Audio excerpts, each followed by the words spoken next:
Hey everybody, welcome to Board Online, Board Offline. Today we have another video from another channel. These are the Legends of Nerdvana. 3 people who are working their way through a 3,000 game collection, and then, if I know gamers, adding more to that collection before they finish working their way through it. So we're going to bring you a video from them. We've got several videos from them coming up in the future. Hope you enjoy them. Click on the link in the description below to go check out their YouTube channel. Here we go.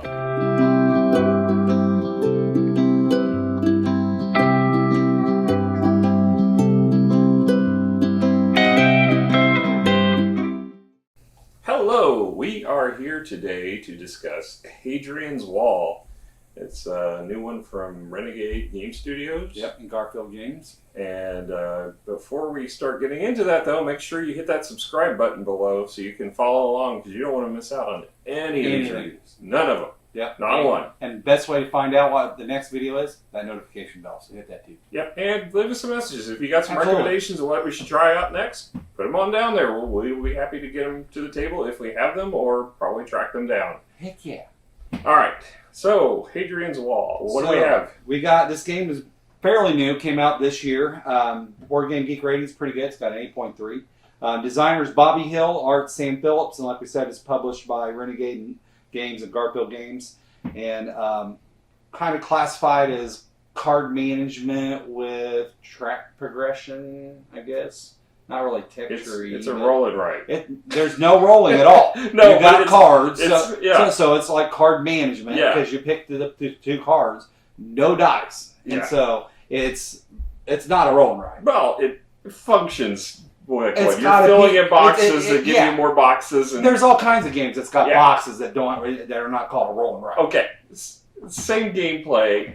You're triggering resources that give you things, that a shared resource pool and then your own personal ones. So anyway, so quality of components. Well, all you really get is 2 big notepads. Huge. So the box weighs quite a bit amount, and it's mainly because you get 2 huge stacks of these of your sheets. They are very intimidating. They really are. And the rest of it's I don't know if you can see it real well, but you really only have you have 4 different little meeple colors. You got purple, yellow, blue, and black. And then you got the steel cube, little iron or ore cubes. You have a common deck of cards, and they are textured. They have, they're good quality cards, and there's 1 personal set for every color, and they're the same in each suit. They just have different backs. And then you have a 2-piece cardboard road that you keep in front of you, and your 2 player sheets. And when we first were trying to learn this, it was very complex read. It's so intimidating. Yes, it looks intimidating. There's a lot to do. I mean, 1 sheet alone has more on it than any roll and write I've ever seen. And we got 2 of them. And you got 2 of them. So it is very. I would put this at a medium at minimum, which is heavy for a roll and write. Yeah, I might even go leaning to the heavy side. I don't know. Once you actually start the gameplay, once you start going, but most good medium to heavy games are like that, though. That once you get moving, it's not. I don't know. I mean, the rules made it sound worse than it was. That's once true. you actually start playing, you filled in a box. It gave you an icon. You filled in that box. It was, it just changed. It wasn't that bad. But it looks intimidating. So for that purpose alone, I have to give it a medium, which is heavier than most roll and writes. Yeah. As far as the quality of components, I don't see giving this more than a 6. I mean, the cards are decent. The little wooden pieces are decent. They're pretty, but we'll get into that in theme. But there's nothing real exciting about any of it. The cardboard's pretty lame. I mean, realistically, I really like this game, as we'll talk about, but quality components is not any better than Catan, in my opinion. Yeah. So, because I don't think the components are any higher than Catan, I can't, and it kind of hurts because I like the game so much, but I can't give it higher than 5 for quality. Yeah. I really can't. I don't know, the cards are good quality. That's why I gave it a 6. I think the cards are fine in Catan, too. Well, they're not textured in Catan. I just can't. Okay. So. All right, he's 5, I'm 6. All right, moving on to theme. So the theme of this is Roman, which is I love Roman games. Yeah. I don't think, there's very few Roman games that I think I own that I don't like, or have tried and I don't like. Right. In general, I like Roman themed games. So this one's specifically about Hadrian's Wall. So we're in Britannia, and you got the wall being built by the Roman Empire, trying to prevent the Picts from invading, and so. Which was more about history than I ever knew. So you get the trophy for the day. So you asked me where Hadrian's Wall. I would have gone with Rome. So you got me. So yeah, I mean, the theme it's I guess incorporated in the gameplay in the sense that you've got a wall that you're building. Yeah. And you've got all the different things that were common for the Roman era in your characterizations of things you can build. And the card play will show you what parts of the wall the Picts are attacking. Yeah. So I think the theme comes through pretty well. Yeah, I was not aware they had Tetris back in the Roman times. You didn't know that? No, but there's definitely a Tetris aspect to part of the game. So, so basically, we'll get into that in gameplay. But right. the the art on the art on it's fine. It's not great, but it's okay. I like the colors they chose for the different meeples. You particularly like the creepy looking dude that made the what was that? I'm not even gonna try to pronounce it because I kept calling it apparitions because I can't even pronounce that. But yeah. But either way, we got a lady that's got a dirty look on her face, probably because of the skanky looking dude behind her. It looks like he's eyeing her, so that's a little creepy. But yeah, the colors on it are fine as far as muted, though. It's faded. There's really nothing to the cards. They're just iconography. Really I mean, the cover, the art on the back of the cards are pretty nice because each color's different. Yeah, the colors are different, but I'm not a real fan of the art there. Oh, you don't like the style? No, I'm not a huge fan of it. But there's just that's why I didn't back the game or buy the game is because I hated the cover of the box so much. Yeah. It's just not a lot of it. So, personally, I can't give it above a 7. Yeah, I think I'm right with you as far as theme. It's not really that heavily into it, but it does flow through the actions you take. But it could have been any theme really, except for the fact that there's a wall involved. Right. As far as the rule book was.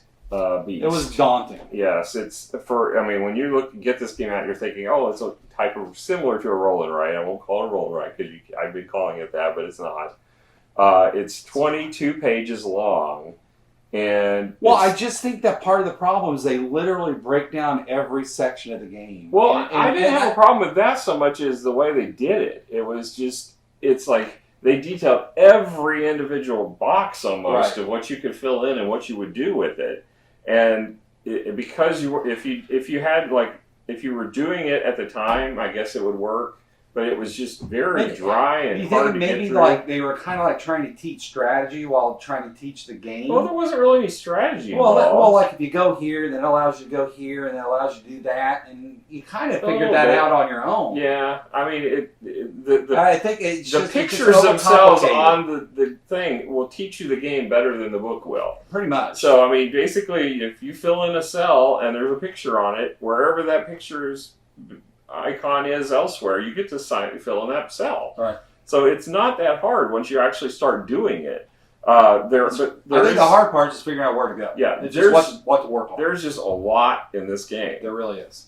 Because you've got an end of round. Well, we're going to get into gameplay here in a minute, but there's an end of round attack that happens upon you, and you have to build up your foundation to fight it. Now, one challenge I did see that I didn't understand is why you had a wall to begin with, when it has no bearing really as far as the defense. Yeah. It gives you, as you're building up the wall, you'll gain things that give you defense, but the wall itself doesn't do anything. Right. So yeah, that was kind of weird. So as far as the rules, though, I'm kind of diverging away from the rules. The rules, I'm probably going to go ahead and give these a 6.5. I don't think it's quite good enough to be a 7. They were just too unwieldy, and we lost one of our players mid-rule reading because they were so complex and convoluted. It just kind of blew them away. Yeah, they just overwhelmed. And this was my copy of the game, even though I'm pretty confident Randy will get it, because you'll find out why. We did like the game so much. But I didn't get a chance to read the rule book myself, so I can agree with that. Yeah, well, you probably dozed off a few times during the reading. Probably. I wouldn't blame you. I was hoping I could. All right, so on to the gameplay. Which is where this game excels. Yes. I mean, it's once you actually start playing, the fun of the chaining of this is just out the roof. Yeah, it's so cool. It's so much. I mean, like when you're playing a typical roll and write, you can sometimes get like those little chains out, but particularly like Donjon Clever and things like that, you'll get a pattern to go. But here you can chain like, oh, I'm over here, I fill this in, and that gives me a box over here, and that one gives me one over here, and then it just keep going. Keeps going. And then you'll get resources. Maybe I'll get 2 yellow guys here, and then I'll pay 1 yellow, and I'll get to purple and a blue, and then I'll keep. Yeah. Just you got to figure out what's the best way to allocate them. It's really difficult. There's so many options that on the board you could do with them. It's just overwhelming how many options you could do. So your turns take a while to get through. But I agree as far as the chaining, because you might start the card reveal will tell you what your starting resources are for that round, and you might not get that much. But then you'll unlock a couple spots on the wall that allows you to go to a couple other spots, and you are like down to maybe just a couple of stone. Yeah. And then you use a stone, and then you get a couple more meeples back. And then you use those meeples that give you other meeples, and you just keep going. Yeah. And you really think you're done, and you're not done. Yeah. And so I love that part. Yeah, I'm not going to go through every action because there's no way it would take us too long. We basically be reading the rule book to you, but we'll go through kind of the sections. So you've got the kind of the military section where you're defending against that attack at the end of the round. So you build a wall, you got a sippy, you got a wall guard, you got a mining and foresting that helps you get resources. Resources are all represented by stone. You can use it as it's just a common resource. Apart from that, it's your worker types, which you have soldiers, you have I forget what the purple ones represent. Priests. Mining and priests. Yeah, these are priests. These are your civilians. The blue ones are, I think, basically your trade people. Yeah, your market people. So the combinations of those are used all throughout all the different boards, though. Civilians are primarily used to open up your different types of trade people or priests or so on. And even your soldiers. They basically get converted into those. You've got you've got your resource production, which is kind of, and on top of the resources you get from the card, you also get your own personal deck where you get to take 2 cards every round. One of them is put up as a in-game scoring bonus, which gives you from 1 to 3 points if you meet the criteria. And then the other one is you get additional resources from, plus it gives a trade good that you can sell to your opponents, and they'll give you these stones for them in resources, which is a really neat element. And they get to claim that number that they have in trade goods from 1 to 6, and you're trying to collect a variety of those numbers. And then the other thing it gives you is a pattern, which is the Tetris piece that comes in, because if you take a certain action here at the bottom, it's the scouts. If you take the scout action, you can fill in a 5x4 grid that gives you resources similar to what we saw in the Magnificent as far as that goes, right? And then you get additional resources if you fill in, I think on this one you fill rows, but then I had a card that gave me victory points that gave me points for columns. So it was kind of a win-win for me to fill that spot out. Yeah, so, and you and I both capitalized on that. It didn't pay off for me, but we capitalized. So you're filling in all these boxes and you're going back and forth trying to figure out what is going to benefit me the most. Sometimes that's filling in and taking advantage of hitting certain numbers when you reach on civilian charts or the wall to reach a certain point where you get to unlock things, because there's numbers that unlock production, there's numbers that unlock abilities to build buildings. So there's all kinds of things that if you reach just a certain number, you get it. But there's also using the goods to get other resources back or other types of workers. So that then you can just keep that engine going. So you can keep that engine going. So you got to kind of balance that. But you also got to be prepared for that battle each round, and that can be vicious. We were playing on the easy mode, mind you. There's 3 levels to the game. Each round they get tougher. So it's not so much that they get tougher; you get more of them. Yeah, you get more of them. So at the end of the round, you've got 3 sections to your it's the cohorts. It's not the wall; it's the cohorts. But the cohorts you get to allocate whenever you get a cohort icon. you can choose whether you want to put it in the left, center, or right, but you're gambling. You have Yes. no idea where the attack's coming coming from. Because it's a random draw. And you draw based off what difficulty level, that number of cards. And so it might 2 right, 1 middle, and 4 left. Yeah. And so then that's where you have to hope that you divided up your defenses correctly. Because if you can block everything, you get some really nice victory points potentially in Valor. Yeah. But if you messed up and you didn't guess correctly or you didn't calculate correctly, then you can get disdain. Yeah. And if you don't take care of disdain, it's negative points at the end of the game. Yeah. And these central cards have all these icons on there. So the top represents the attack that comes in. So you're going to draw so many of these, and they're going to have, some of them will have more than one icon on yeah. And then the next row, you've got a trade good here where you can trade with the central deck in addition to trading with your opponents. And the bottom has the resource you can produce.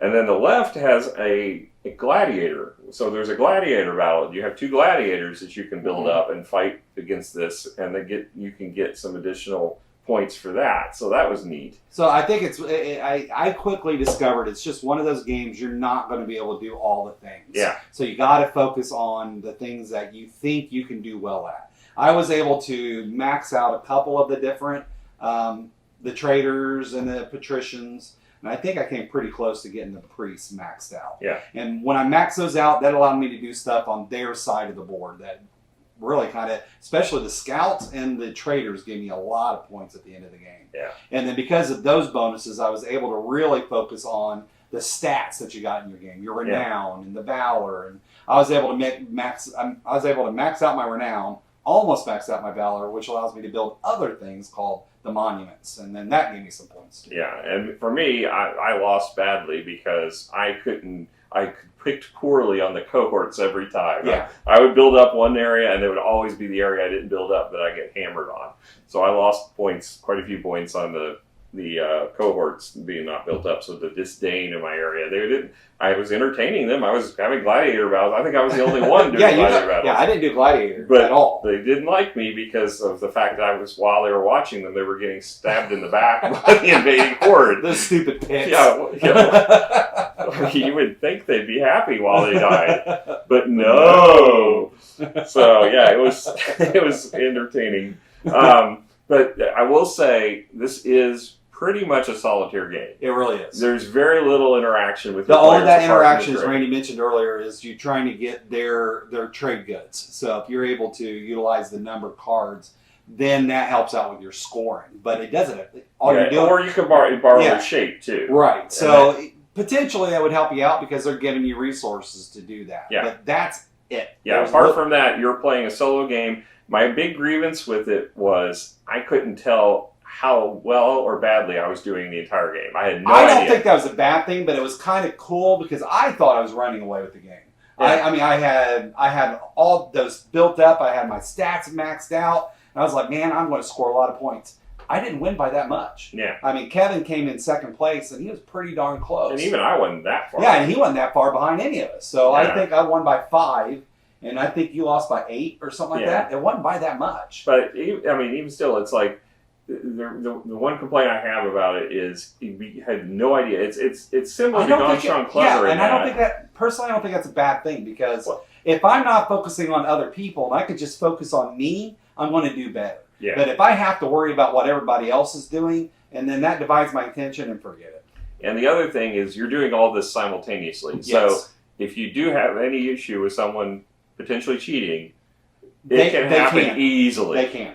You can mistakenly fill in boxes first. Right. Yeah. You can unintentionally cheat. Yeah. It's very easy to do that. Matter of fact, I caught myself accidentally did it once, and I fixed it because I gave up the resources I did later. it one time and realized what I didn't realize is I thought you got 3 sections to your wall that Randy was talking about, and I thought that once I got to a certain part, I could start the next section because I met my requirements. So I thought I could do the next section.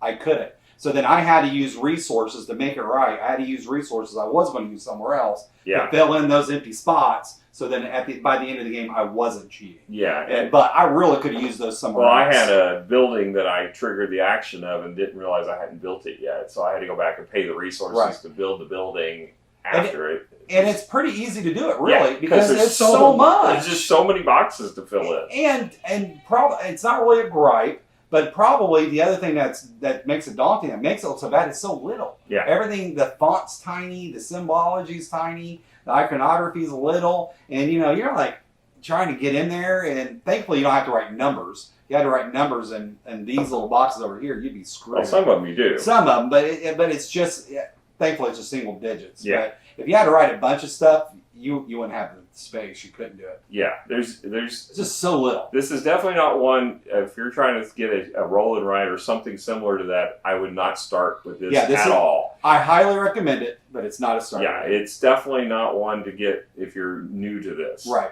It's one to build up to. I don't think it. Once you actually get the flow of it, I think you're fine. Matter of fact, Miranda didn't get to play, so we're going to be teaching her, and I think we'll just teach her without referring to the rules because I think she'll pick it up fine. I'm not just going to explain it now.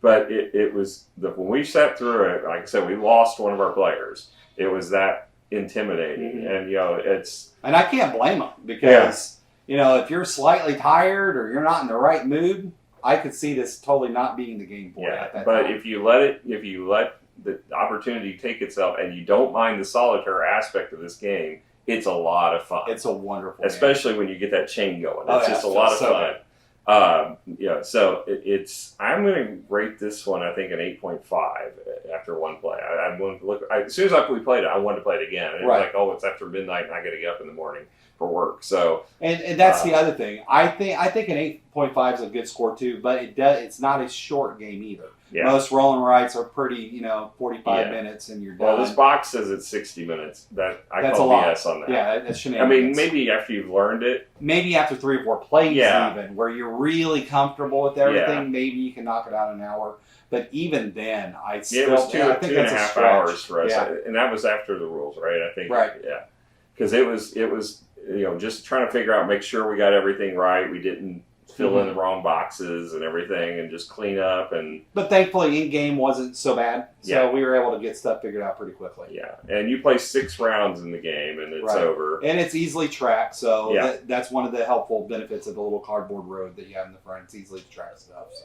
Yeah. So what's your score on 8.5? I think 8.5 is a good score. Okay. Well, that's our assessment of Hadrian's Wall. If you enjoy solitaire-type games, I would certainly recommend checking this one out. Or if you just good complex engine-building games, this is really, really highly recommended. It's a lot of fun. Yeah. All right. Well, until next time, make sure you hit that subscribe button again and follow along because we'll be having more great games coming up, and I probably will be buying this game soon, so it'll be in my collection too because I have to do that. That's right. It's Randy. So, Mhm. All right. Bye.